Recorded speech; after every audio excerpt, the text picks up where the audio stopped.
Hola a todos, muy bienvenidos a este nuevo especial de La Mirada Líbero. Soy Magdalena Olea, periodista de El Líbero, y les doy la bienvenida nuevamente. En este programa hablaremos con el escritor José Rodríguez Elizondo de su visión acerca de la propuesta constitucional de cara al plebiscito de este domingo 4 de septiembre. Antes de comenzar, como siempre, agradecerle a la Red Líbero por hacer posible este programa y contarles a todos quienes estén interesados en conocer más sobre la Red Líbero, lo pueden hacer en la misma descripción de este video. Y muy bien, entonces saludamos al abogado, escritor, periodista, diplomático, Premio Nacional de Ciencias Sociales y Humanidades, columnista también, José Rodríguez Elizondo, autor del libro Vía Constitucional a la Revolución, Chile entre el estallido, la plurinacionalidad y el plebiscito. ¿Cómo está? Muy bienvenido. Hola Maida, gusto de conocerte, te he seguido mucho con tus entrevistas, pero ahora estamos frente a frente. Así es. Muchas gracias por conectarse, por darnos unos momentos. A ver, usted publicó este libro que acabo de mencionar, Vía Constitucional a la Revolución, Chile entre el estallido, la plurinacionalidad y el plebiscito. Creo que usted lo tiene a mano, no sé si lo puede mostrar también en Mira cámara. qué casualidad, lo tengo a mano aquí. Ahí está, exactamente. Me No, pues gustaría, y la por lo pantalla está mismo, media hasta, ¿eh? me gustaría partir hablando de este tema, conocer su mirada en realidad sobre el proceso constituyente, sobre la propuesta constitucional.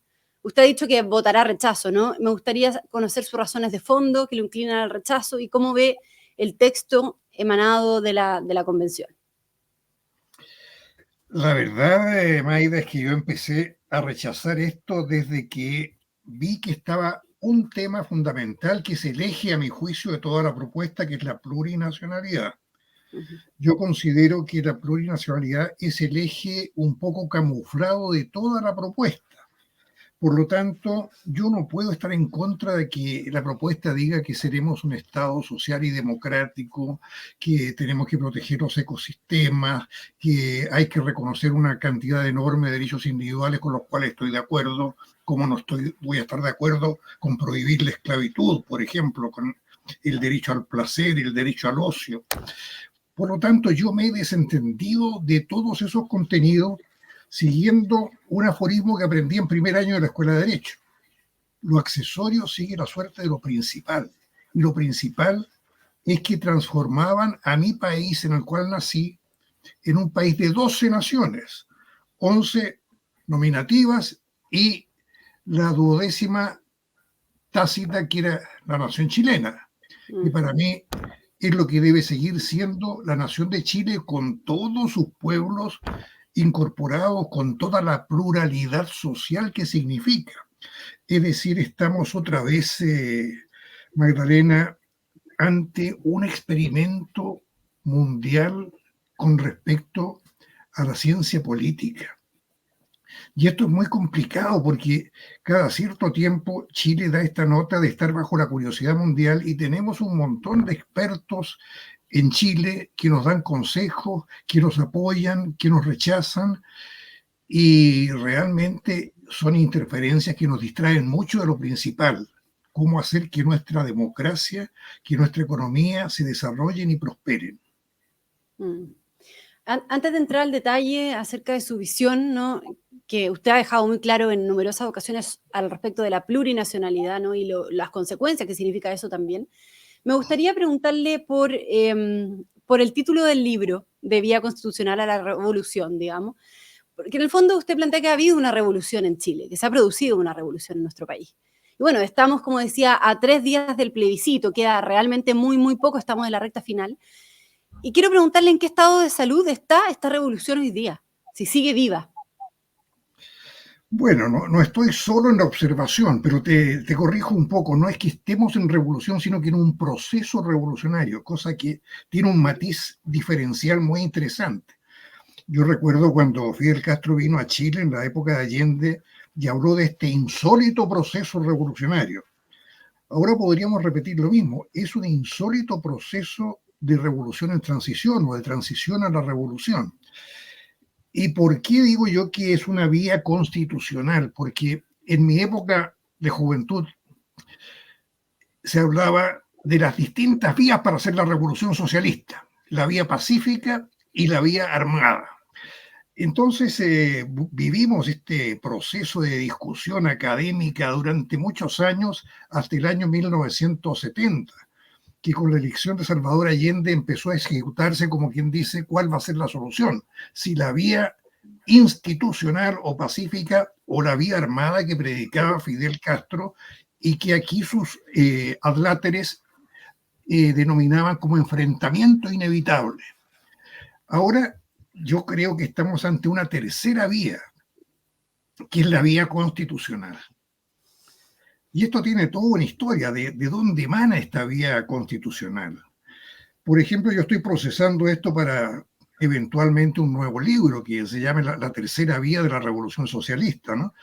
Porque empieza con una escena simbólica que yo tengo grabada en mi memoria visual. Hugo Chávez, ex golpista, 1999, elegido democráticamente presidente de Venezuela, y había anunciado desde mucho antes, durante su campaña, el problema que tenía con la Constitución. Y en el acto de juramento, con la Constitución al frente, dice: juro por esta moribunda Constitución. Como todas las cosas de Chávez, fue muy bien escenificada, dicha con toda propiedad, pero quedó clavada, a mi juicio, como una lección para los revolucionarios. Allende tuvo que luchar contra una constitución que, como toda constitución, conservaba un sistema que venía de atrás. Por lo tanto, el empeño de Allende era modificar esa constitución para llegar a un proceso de transición institucional a un sistema socialista. Hugo Chávez dio la siguiente lección: primero, si queremos hacer revolución, deshagámonos de la constitución. ¿Y quiénes siguieron con esto? Rafael Correa en Ecuador, 2008, Evo Morales en Bolivia, 2009, con una constitución que establecía el Estado plurinacional. Ya era un nuevo sistema, un proyecto de nuevo Estado y por lo tanto una revolución que partía con una constitución. Ese es el origen de este título, Magdalena. Y esa vía constitucional, en el fondo, que nos a la revolución, como usted plantea, en Chile, digamos, ¿sigue viva, sigue presente a 3 días del plebiscito? Y le pregunto también si gana el apruebo o si gana el rechazo. ¿Seguirá viva esta revolución o no? Por eso te insisto, lo que está vivo es el proceso hacia la revolución. Y está vivo porque de alguna manera el proceso es tributario de lo que otros llaman la ciencia de las revoluciones, que sigue siendo el marxismo.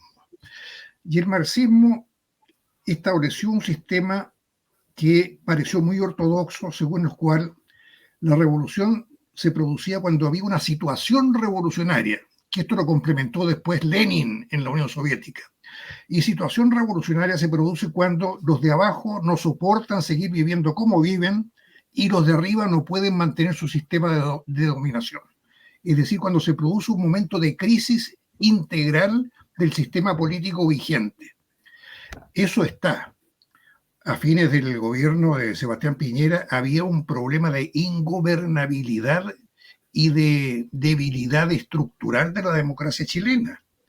Teníamos todo un proceso de reventón de las instituciones. Por lo tanto, existía lo que los clásicos llaman situación revolucionaria. Pero lo que no existía, Magdalena, y perdóname si hablo como académico, como profesor de revoluciones, lo que no existía era la fuerza motriz de la revolución según Marx, que era la clase obrera. Porque para Marx una revolución significaba una fuerza hegemónica que era la clase obrera, que terminaba con todas las diferencias de clase y proyectaba un futuro radiante para la humanidad sobre la base del desarrollo producido por el sistema capitalista. O sea, era una utopía futurista. ¿Y qué pasó con la clase obrera? Que desapareció del mapa como actor fundamental de las revoluciones, con la economía postindustrial en primer lugar, pero sobre todo con la implosión de la Unión Soviética y con la performance de China como una superpotencia con medios de producción de mercado. Entonces, ¿qué piensan los teóricos de la nueva revolución? ¿Dónde encontramos una fuerza motriz? Y adivinaste cuál es la fuerza motriz para ellos: los pueblos originarios. Ya. Pero si gana el rechazo, ¿este proceso de la revolución sigue vivo? Bueno, justamente yo estoy por el rechazo debido a que tengo experiencia con lo que son las revoluciones. Tengo experiencia con lo que es apelar a pueblos originarios por parte de quienes no son pueblos originarios. Yo fui actor secundario, si tú quieres, durante el proceso revolucionario de Salvador Allende. Yo fui fiscal de la Corfo. Yo estuve en el exilio. Yo viví 10 años en Perú. Yo viví toda la emergencia de Sendero Luminoso, donde un profesor de filosofía, Abimael Guzmán, consiguió un ejército de campesinos y de indígenas para producir lo que fue una verdadera guerra civil. O sea, la gestión, la actuación de Sendero Luminoso en el Perú durante un gobierno democrático, empezó con el gobierno de Fernando Belaúnde, produjo más bajas, más muertos que las 3 guerras internacionales del Perú. Entonces yo estoy bastante marcado, no por los libros solamente, sino que por estas experiencias vitales que he tenido.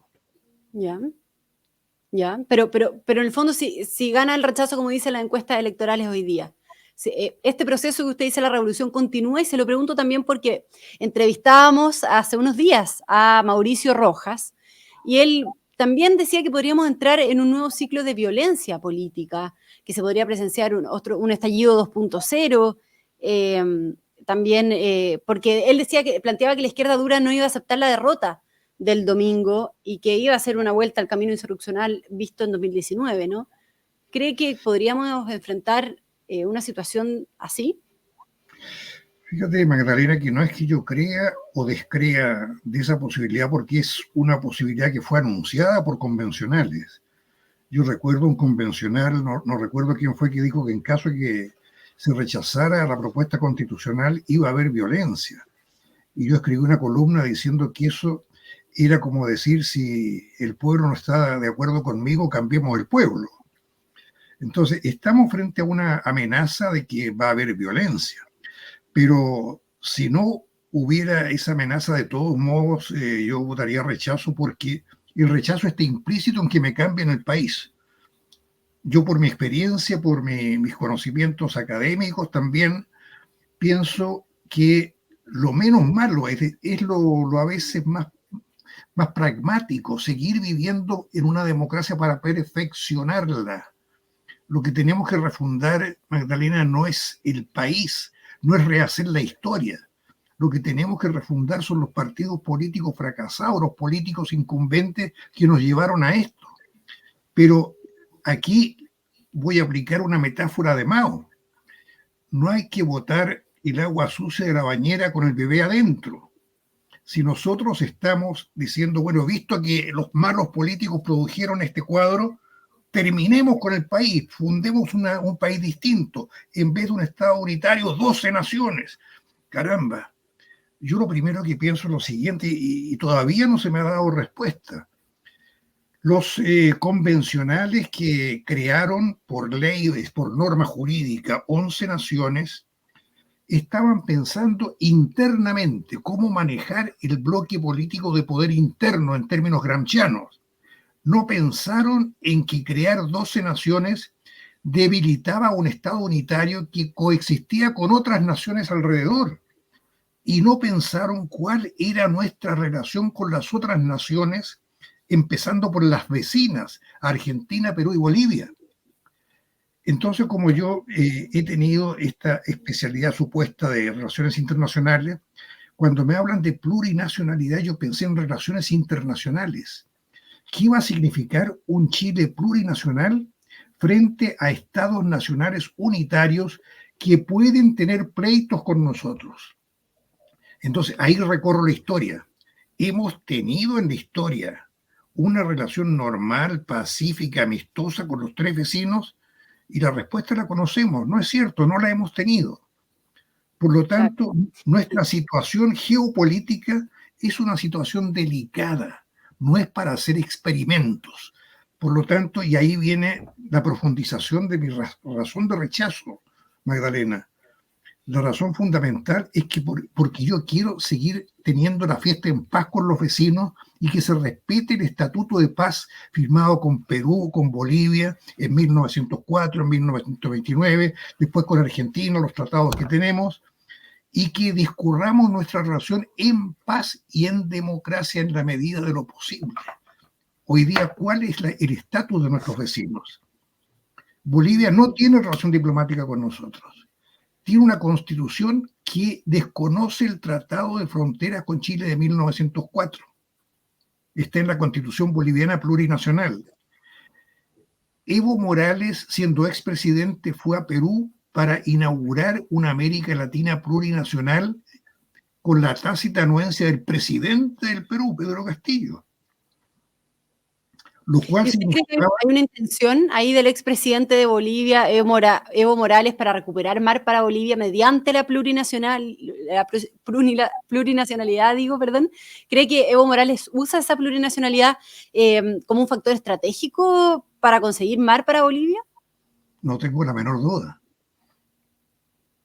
Y sobre todo te lo explico por qué. Porque cuando Evo Morales nos demandó con una falsa argumentación jurídica que las Naciones Unidas, a través de la Corte Internacional de Justicia, nos obligara a negociar una salida soberana al mar para Bolivia, lo cual no tenía ninguna plausibilidad jurídica, y yo, como supuesto experto, aconsejé no acoger la demanda, no ir a la demanda, porque la eventualidad de un fallo en contra me parecía monstruosa.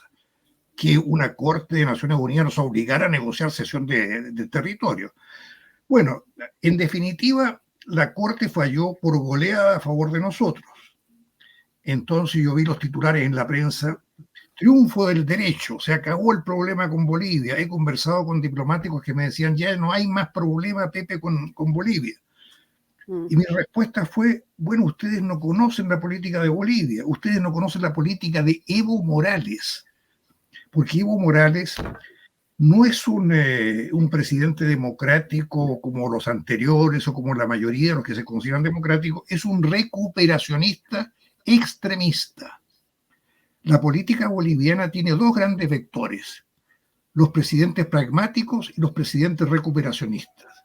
Los pragmáticos son los que quieren tener relaciones normales con Chile, negociar con Chile, tener el máximo de facilidades para el acceso al océano, etc. Los recuperacionistas, su proyecto a largo plazo era siempre tener alguna relación con Chile que significara recuperar un acceso soberano al mar.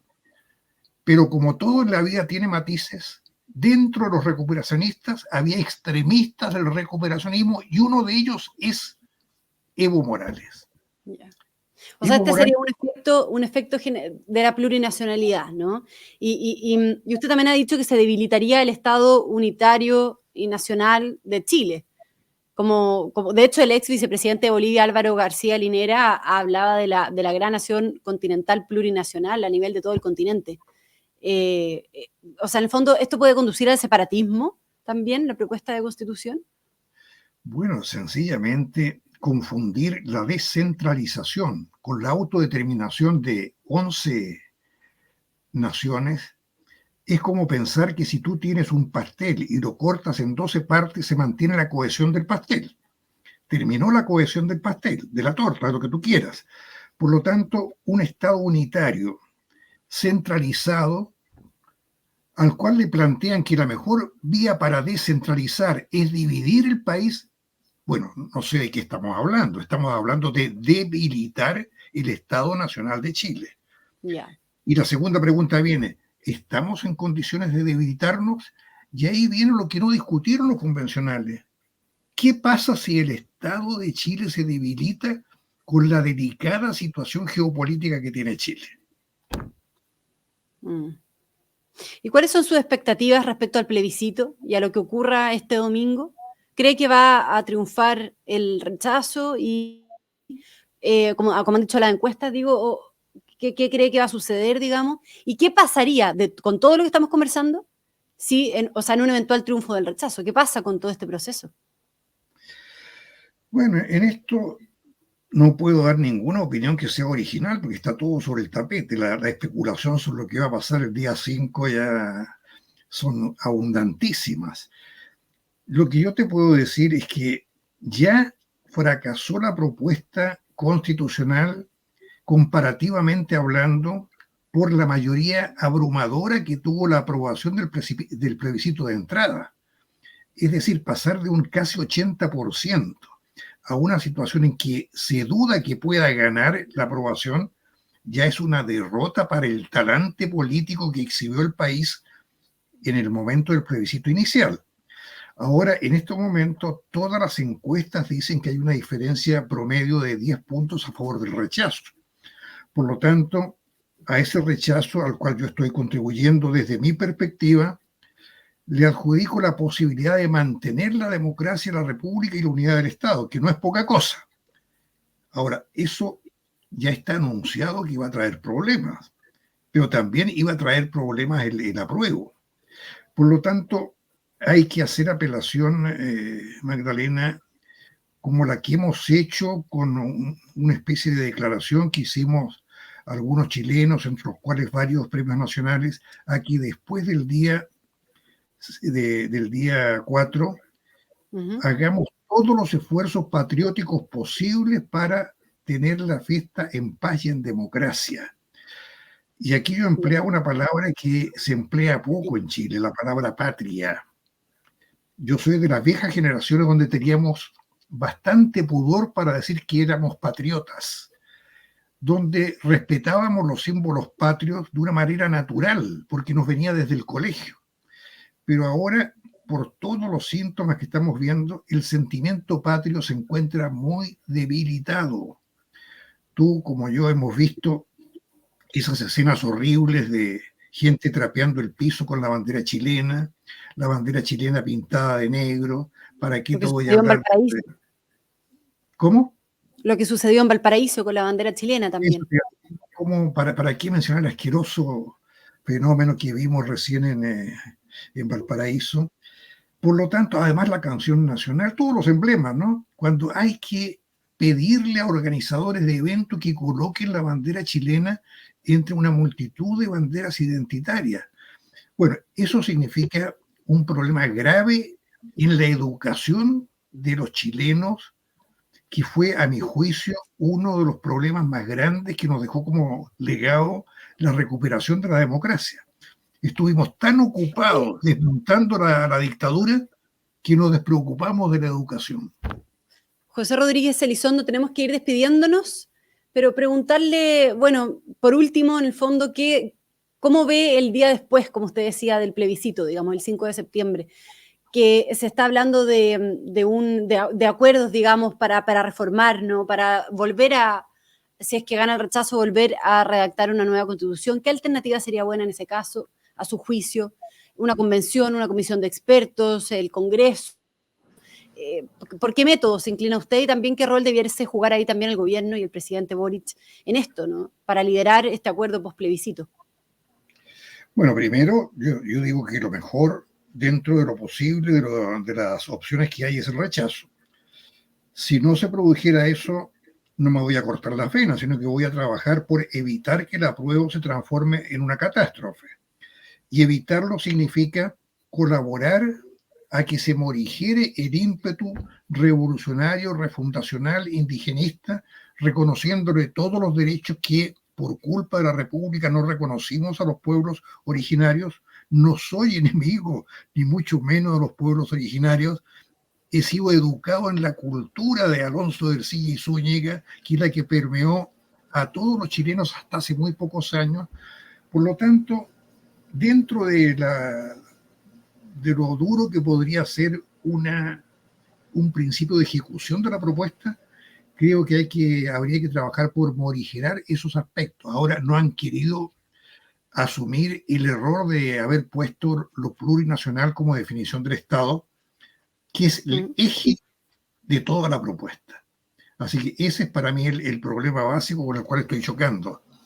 Los acuerdos de los políticos después con respecto al apruebo están morigerando cosas que son dependientes de la plurinacionalidad, pero la plurinacionalidad no la han tocado y siguen remontándonos a ejemplos de Canadá, España, Nueva Zelanda, Australia, soslayando que todas las tesis de la plurinacionalidad están en un libro de Álvaro García Linera que fue presentado en Chile por editores chilenos mientras Evo Morales nos demandaba en La Haya.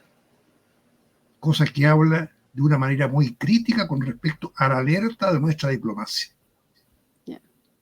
Ya. Perfecto, José Rodríguez Elizondo. Muchas gracias entonces por haber conversado acá en este especial Mirada Líbero. Un gran abrazo y que le vaya muy bien. Ha sido muy grato, Elena. Adiós, chao. Adiós y muchas gracias también a todos por conectarse en este programa. Nos encontramos en un próximo especial Mirada Líbero.